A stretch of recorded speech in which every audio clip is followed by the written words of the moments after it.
नमस्कार, स्वागत है आपका। गिलगिट बाल्टिस्तान में जिस तरह का विरोध प्रदर्शन एक बार फिर से देखने को मिला है, वो ये बताता है कि चीजें किस तरह से पाकिस्तान हजार लाख दावे कर ले इस चीज के कि वहां पर चीजें नॉर्मलाइज है, वहां पर चीजों को लेकर हमारी सरकार बहुत ज्यादा प्रोएक्टिव रूप से काम करती है।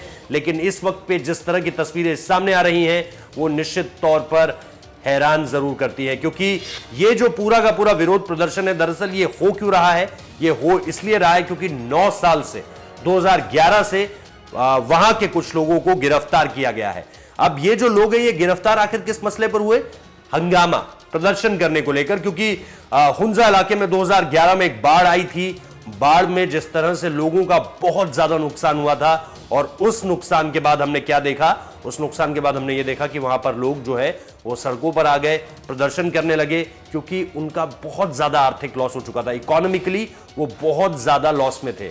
ऐसे में जब वहां से उग्र प्रदर्शन एक तरह से शुरू हुआ, लोग लगातार कहने लगे कि सरकार को हमारी बात जो चाहिए वो सुननी चाहिए। लेकिन जब सरकार की तरफ से किसी तरह का कोई भी इस पर जवाब नहीं आया, तो उसके बाद प्रदर्शन करते हुए ये जो हजारों लोग थे, ये जबरदस्त नारेबाजी करने लगे। और इसके बाद वहां पर पुलिस पहुंचती है तो लोगों को अरेस्ट कर लिया जाता है। और अरेस्ट कर लिया जाता है तो अब देखिए 9 साल हो चुके हैं।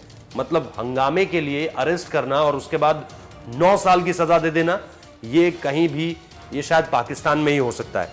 तो निश्चित तौर पर जो ये न्यूज निकलकर सामने आई, उसके बाद अब तक जो है वो पाकिस्तान अधिकृत कश्मीर के गिलगिट बाल्टिस्तान इलाके की पूरी घटना है, जहां मैं आपको बता रहा हूं कि हजारों की तादाद में हुंजा में किस तरह से स्थानीय लोगों ने प्रदर्शन किया। और इसके बाद अब तक इस मामले में किसी तरह का कोई एक्शन नहीं लिया गया है। मतलब लोग इसी तरह से बार बार साल में कई मौके ऐसे आते हैं जब गिलगिट बाल्टिस्तान में इस तरह का प्रदर्शन देखने को मिलता है, पाकिस्तान की तरफ उनका रोष दिखाई देता है। लेकिन पाकिस्तान की सरकार जो ग्लोबल इंटरनेशनल मंचों का इस्तेमाल करती है, वहां पर यह कहती है कि सब कुछ ठीक है, वहां पर चुनाव कराने की बात करती है, चुनाव के साथ साथ वहां पर पार्टियों को लेकर बात करती है, इमरान खान वहां को लेकर बात करते हैं, दौरे करते हैं। लेकिन इसके अलावा जो चीजें सामने निकल कर आती है, वो कभी भी ऐसी नहीं दिखती है कि वहां के लोग पाकिस्तान की सरकार से किसी भी तरह से बहुत ज्यादा सेटिस्फाइड नजर आ रहे हो। चुनाव को लेकर अलग बात है, और इसके अलावा जब वहां के लोगों का इस्तेमाल अपने हित में करना है तो एक अलग पाकिस्तान सरकार देखने को मिलती है। और जब वहां के लोगों की मांग, वहां के लोगों की बातें सुनने को जब वो गुहार लगाते हैं, तो फिर एक अलग पाकिस्तान सरकार सामने निकल कर आती है। तो ये सारी की सारी चीजें इस वक्त में है। इसमें जो एक अहम शख्स का नाम है वो बाबा जान शख्स है, जो कि 14 लोगों के साथ इस वक्त पे भी अरेस्ट है।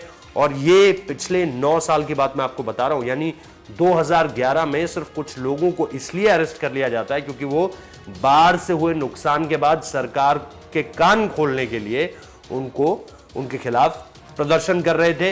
हालांकि प्रदर्शन उग्र था निश्चित तौर पर। उस वक्त पे इस पे कुछ हिंसा की खबरें भी सामने निकल कर आई थी। लेकिन जब आप इस पूरे के पूरे ओवरऑल मसले को देखेंगे तो आप समझेंगे कि पाकिस्तान की सरकार ने इस पूरे के पूरे मसले को सॉल्व नहीं, बल्कि और थोड़ा सा टसल इसको देने के लिए काम किया है। 9 साल बाद यही चीजें समझ में आती हैं। इसके अलावा वैसे कुछ और लोगों को भी इसमें गिरफ्तार किया गया था, लेकिन कुछ स्पेसिफिक लोगों को पाकिस्तान में टारगेट किया जा रहा है गिलगिट बाल्टिस्तान को लेकर, वहां के डेमोग्राफिक्स को लेकर, कि इन लोगों को नहीं छोड़ना है। कुछ लोगों को इसमें रिहाई भी मिली है, लेकिन इन कुछ खास लोगों के खिलाफ ये एक एजेंडा है जो वहां गिलगिट बाल्टिस्तान के लोग कह रहे हैं कि पाकिस्तान की जो सरकार है वो हमारी आवाज को लगातार दबा रही है।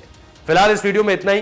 कमेंट कीजिए, लाइक कीजिए और बताइए हमें कि ये जो पाकिस्तान का दोहरा चरित्र आपको देखने को मिल रहा है खुद अपने लोगों के साथ, वो उस पर आप क्या कहना चाहेंगे। सब्सक्राइब करना मत भूलिएगा चैनल को। बहुत बहुत शुक्रिया।